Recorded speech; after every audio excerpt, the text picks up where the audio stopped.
काम तजे तो क्रोध न छाई, क्रोध तजे तो लोभा,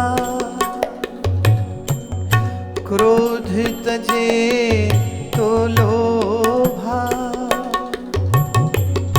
लोभ तजे अहंकार न जाई,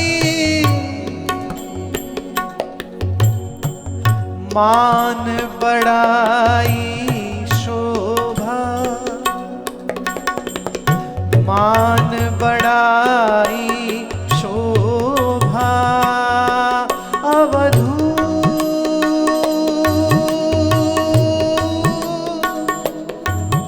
अवधू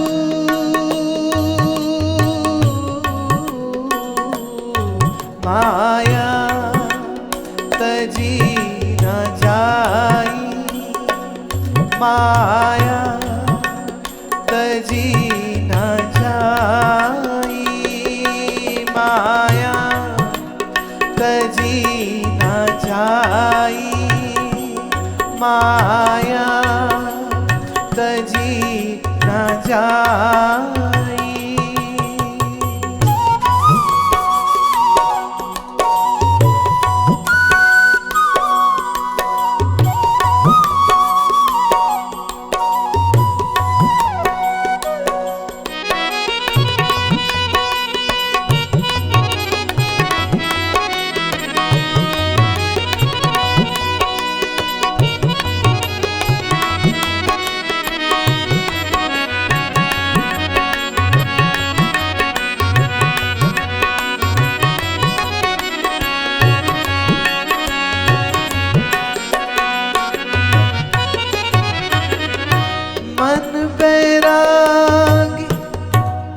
माया त्यागी,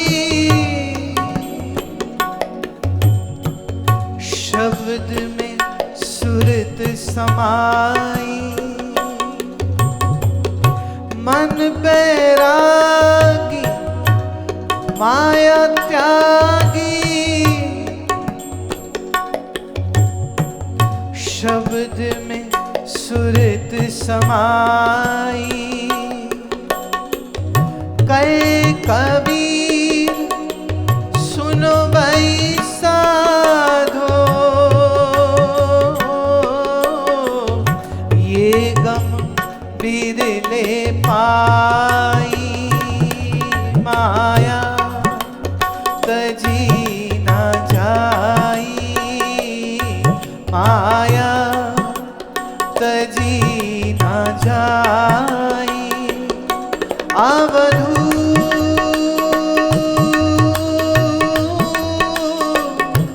अवधू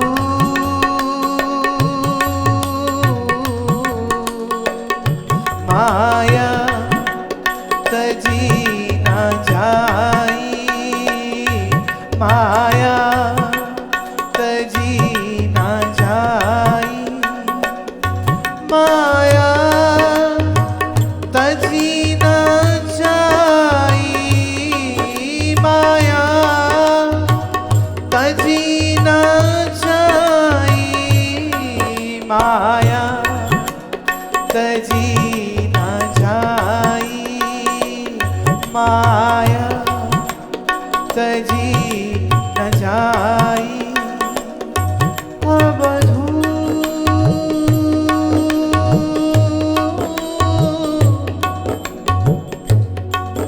अवधू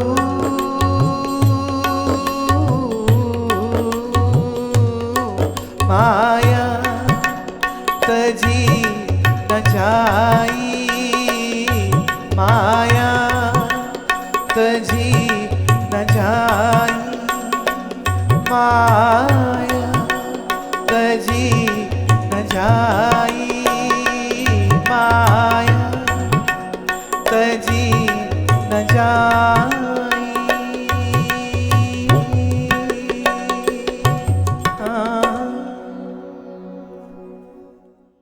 घर छोड़ता है, बिस्तर बांध लेता है और फिर बिस्तर भी एक दिन छोड़ देता है और गली गली चक्कर लगाता रहता है, माया टिकने नहीं देती।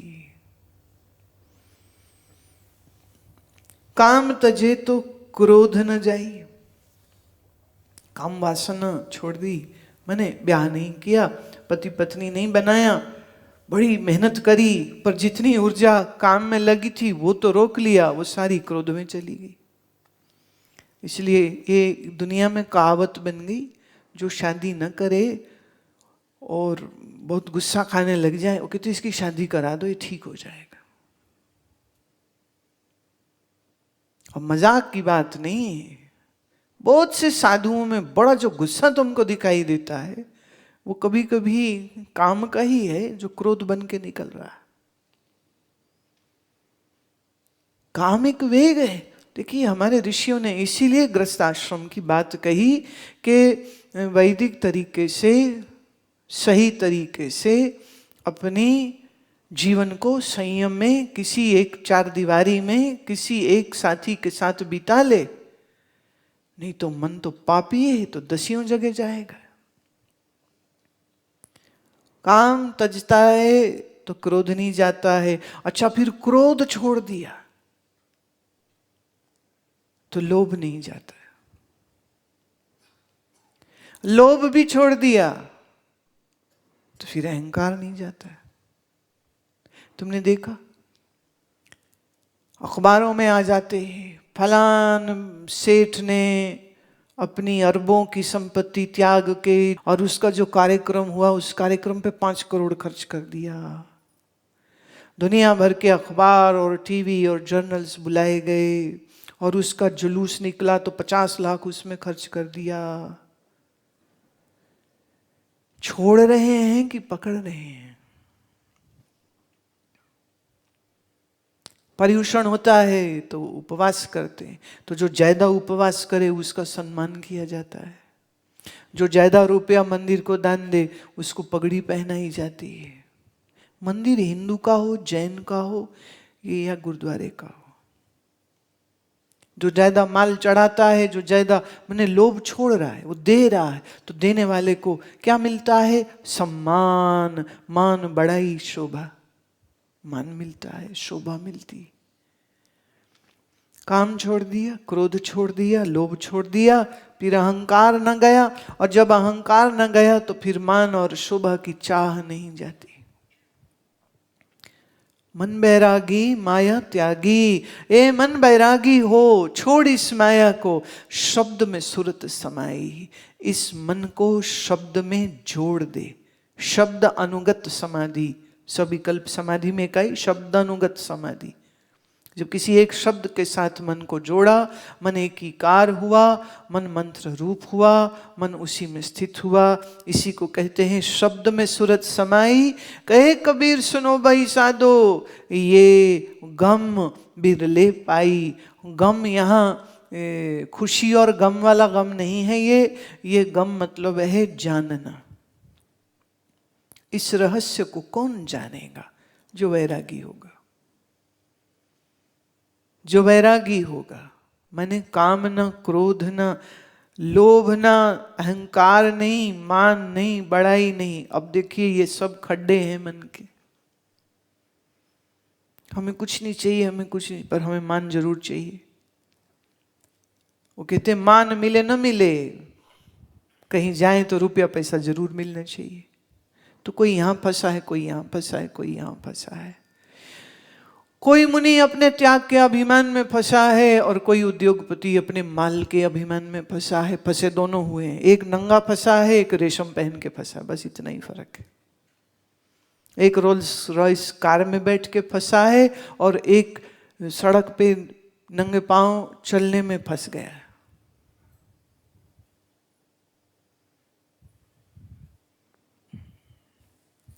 अब धू माया तजी न जाई। माया तजता नहीं, माया छूटती नहीं।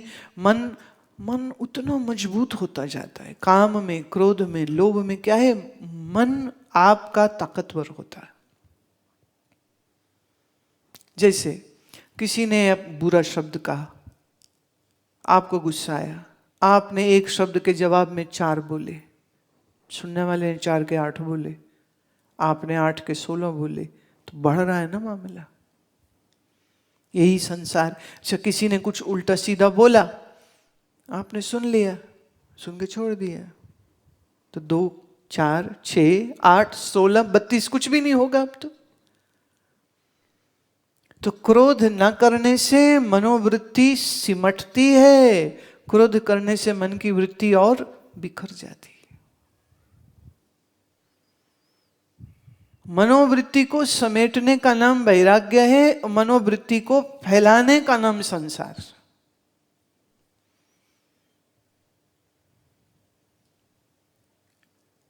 बड़ी समस्या है भाई साहब। सच तो ये है कि इसमें इतनी बारीकी से मन फंसाता है कि फंसने वाले को पता भी नहीं चलता कब फंस गया, और फंस भी जाता है।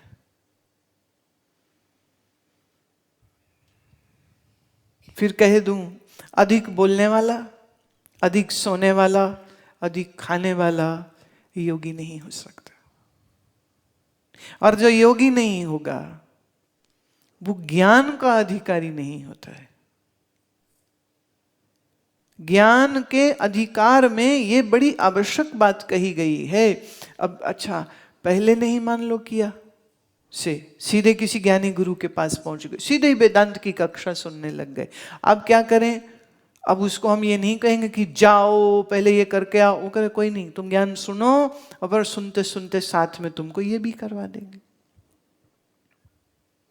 जहां योग का अभ्यास न हो, सिर्फ वेदांत पढ़ाया जाता है, वहां भी मैंने देखा बड़ी भारी समस्या आती। वहां ना सारे पढ़ाकू फील्ड में आ जाते हैं। हमने कठोपनिषद पढ़ी, हमने ईशावास्य पढ़ी, बृहदारण्यक पढ़ ली, हमने पंचदशी पढ़ ली, हमने विवेक चूड़ामणि भी पढ़ ली, सब पढ़ लिया हमने। अच्छा स्वामी जी, अब आश्रम में क्या हो रहा है? अच्छा आश्रम में ना अभी वेदांत साथ, अरे वो तो हमने कई साल पहले पढ़ लिया था। फिर तो हम अपनी फैक्ट्री ही जाते हैं। ये नहीं कह रहा फैक्ट्री रोज जाते हैं इतने सालों से, अब वो भी छोड़ देते।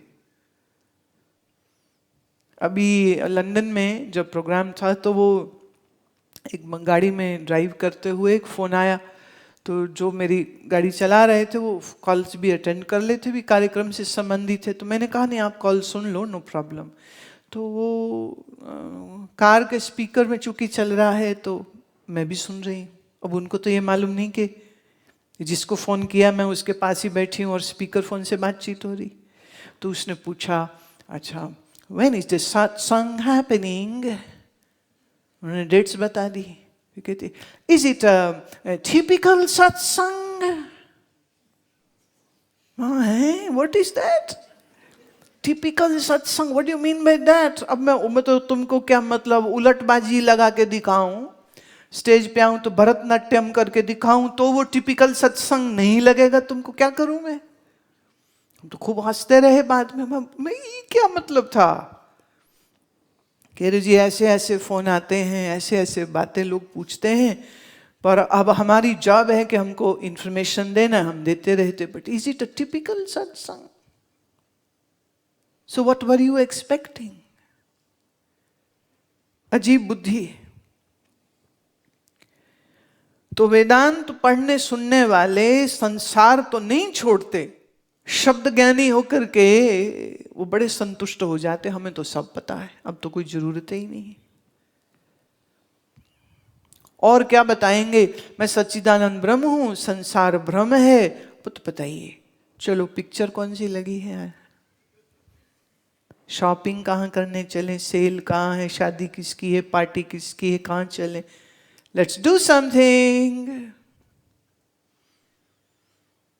तो वेदांत सफल तब होता है जब ये योग का अनुशासन साथ में हो, क्योंकि मनन के बाद साधन है निधिध्यासन, निधिध्यासन के बाद समाधि, वो भी 2 प्रकार की, सविकल्प और निर्विकल्प।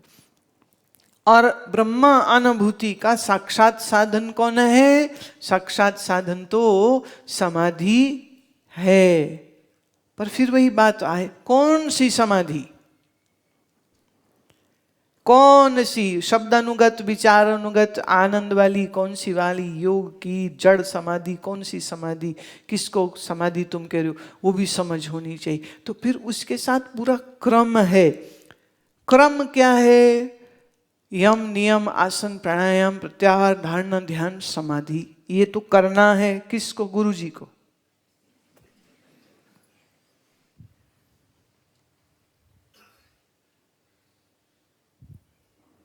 चेला क्या करे? चेला सोए। चेला क्या करे? तो ये करने का है काम चेले का।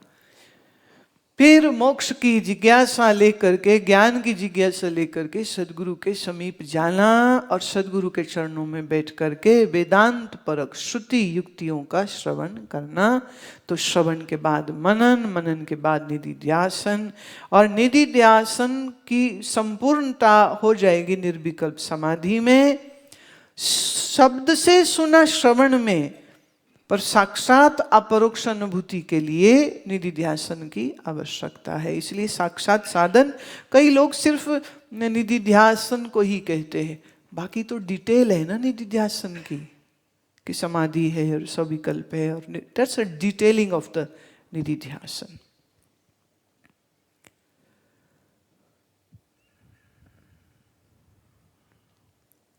अनेन विघ्न चतुष्टेन विरहितं चित्तं निर्वात दीपवच्चल अचलं सत अखंड चैतन्य मात्रम अविवस्थते यदा तदा निर्विकल्पः समाधिर इति उच्यते।